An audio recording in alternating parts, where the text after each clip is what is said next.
These crazy men disrespected the monster himself, I feel like the hype is around amongst him because he's a Japanese person doing these things. signing their own death warrant. Inoue looking to tee off with that right hand, left hand, and McDonnell sags into the huge roll. Come on. Hard right hand, nearly. And now we will see the list of suicidal fighters who provoked Naoya Inoue's anger by their bad-mannered and detestable actions and experienced it on themselves. After crushing opponents one after the other in Japan, a young Naoya Inoue made his American TV debut. His opponent, Anthony Nez, was arrogant and prideful and felt Inoue was overrated since he was just a Japan-based fighter. Has he really been tested? Like, all his fights been in Japan, he's right in front of him.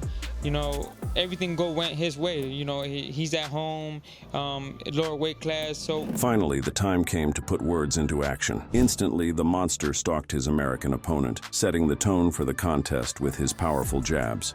Exceeded only by Gennady Golovkin, and that, of course, underlines the fact that that's definitely an asset. Nez is quite aware that he's up against a guy. Their eyes peeled right now on this fight. Gives him right things. I just don't know if he can translate that physically. Tries to deliver the body. Inoue did a great job. Tries to punch with Inoue to get his shot in there first. And this is where Inoue has had his way so far. In the second round, to cheers from the American audience, Inoue started to land the damaging shots. Inoue has been a little bit wide. But you can see the force. A huge right hand behind the guard was followed by a crunching left to the body. Inoue end this round.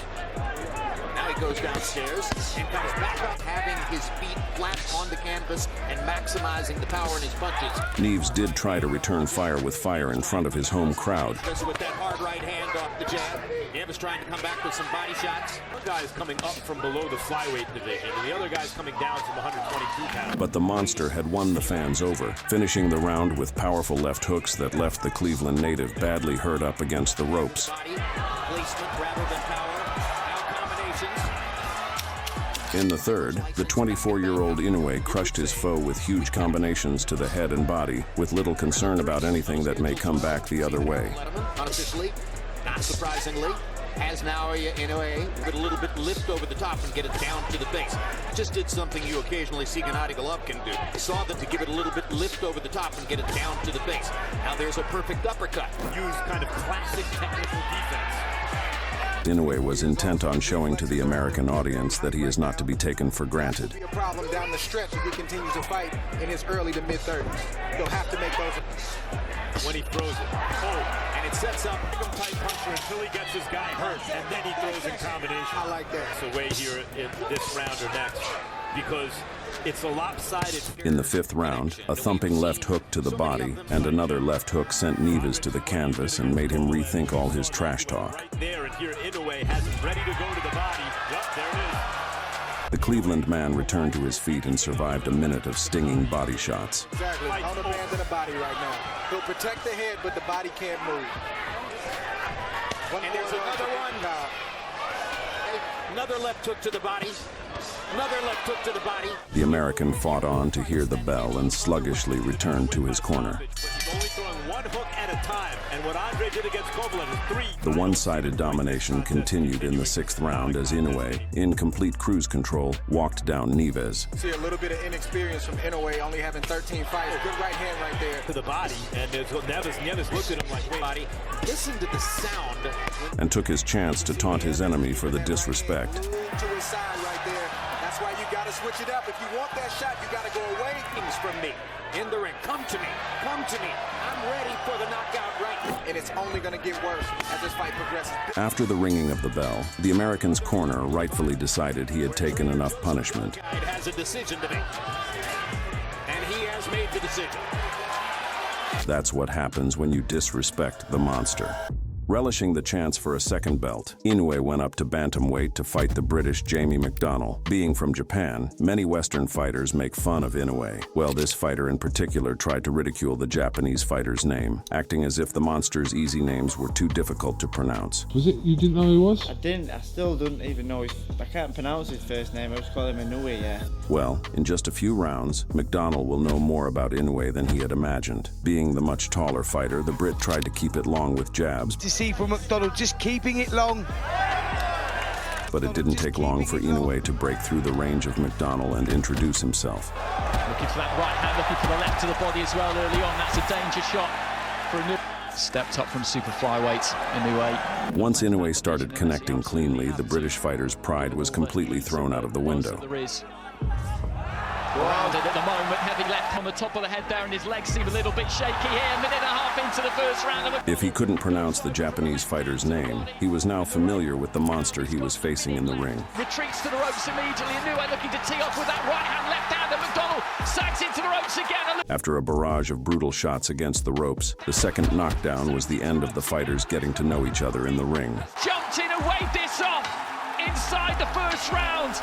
Now going for more belts, in the bantamweight division, Inoue faced the most disrespectful of his opponents, Emmanuel Rodriguez, a guy with an all-time and uncrackable chin, who felt his encounter with Inoue would go differently than all of Inoue's previous opponents. At the pre-fight workouts, Rodriguez's trainer aggressively shoved Inoue's father, Shingo Inoue, who is also Inoue's trainer. Inoue stood with his arms folded, knowing he would unleash hell on his fighter in 24 hours. At the face-offs, Inoue's vengeful intentions could be seen. Rodriguez started by pressing forward, looking to be a real threat. Sort of getting things done quickly. Started coming forward, Inoue on the back is pretty interesting. 8% knockout ratio, he's won all 7. But Inoue was studying his opponent and was now ready to unleash. Toughest fight to date. It is off his feet. Big flurry of his own. Toe-to-toe action, first round. Spectacular. Oh! As usual, Inoue turned his opponent's insides to mush with hard shots. Oh, big shot to the body. Inoue just wanted to fight on. And went upstairs. Have come from Inoue and that. For the first time in his career, Rodriguez tasted the canvas after a perfect left hook to the jaw landed from the monster. Fearsome flurry, and he's got him with a left for the first time. As he got back up, Inoue adopted Gordon Ryan's liver steak recipe and closed the show with a body shot. Rodriguez, here comes Inoue. Oh, he's got it to take much more than that. The look on Rodriguez's was one of someone who might be suffering internal bleeding. Rolled over. Rodriguez, never down in his professional career, was pulverized in 2 rounds. Now a unified bantamweight champion, Naoya Inoue made his rematch against future Hall of Famer Nonito Donaire 3 years after they smushed each other's gray matter in the most damaging fight of their careers. This is superb stuff. Inoue had fought through a broken nose and orbital bone to outlast Donaire. That was a left hook. It's devastating power, and the legs of Donaire are not all there. And this fight is over. in the year 2023, Inoue would face his toughest career test against another American. Stephen Fulton was an undefeated champion who was just as fast, just as smooth, and could throw punches from all angles like Naoya Inoue. 93% of the fight has been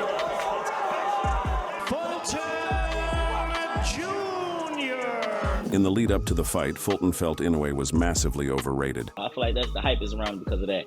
Not only that, power don't just win fights. I'm smart. How you think I got here? At the face-offs, Fulton dared to stare deeply into Inoue, and the high-caliber fighters had to be separated. Directly in front of me. I don't want you moving hold out arena. Actually here in the midst of the fight. Oh, it feels right. Fulton woke back up, but the monster showed no mercy. Decisive.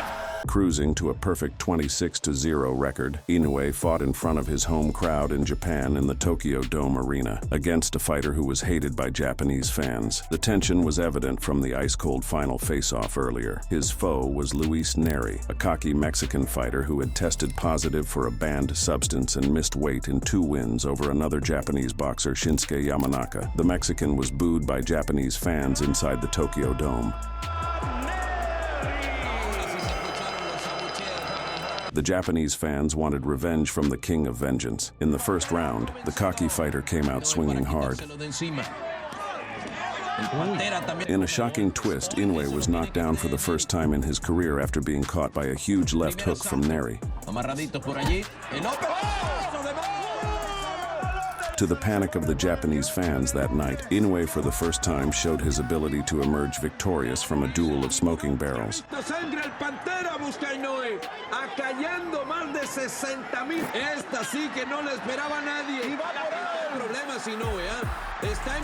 The champion survived the remainder of the round for a vengeful round 2. then responded with a knockdown of his own.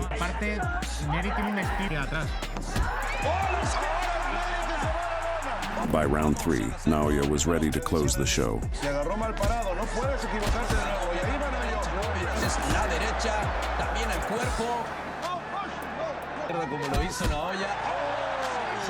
Almost as if his rival had awakened a monster, Inoue brutalized the Mexican to the adulation of the Japanese fans.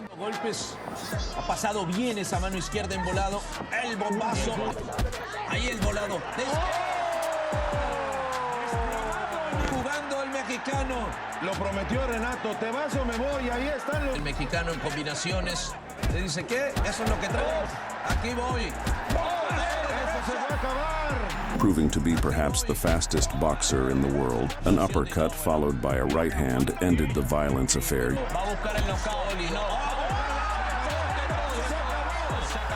Naoya Inoue's latest fight was a lesson on be careful what you ask for. His Korean opponent Yejun Kim beckoned Naoya Inoue in, but didn't like what he got in return. At how this one ended. On January 24, 2025, stepping up to replace Inoue's booked opponent Sam Goodman, the Korean had boldly taken the opportunity against Inoue, the toughest assignment in boxing. Inoue entered the arena like a ghost seeking whom he would devour. Inoue came out smashing his straight right into Kim's trunk. Straight right to the body. Then went upstairs. Show mercy on his opponents as Mike Tyson. Right hand. Kim would learn his first lesson as he pressed forward only to eat hard counters. Kim would then dare to show his toughness by beckoning Inoue in, but that only invited trouble. A left scraped across had Kim hurt, but a lightning jab set up a huge straight right. Kim saying, come on. All right hand nearly sends Kim. You can hear Kim's corner telling him, you've got nothing to lose. Go out on a shield here, almost begging for that last shot. And that right hand nearly sent him into the first row. That full-force blast, landing flush, was the finishing blow. Fight after fight, Inoue's legend continues to grow. Unlike most of his opponents, the Japanese has been respectful throughout his boxing career, being the type to talk with his fists. If you enjoyed this video, give us a like. Also subscribe to see more crazy videos like this. Thank you, goodbye.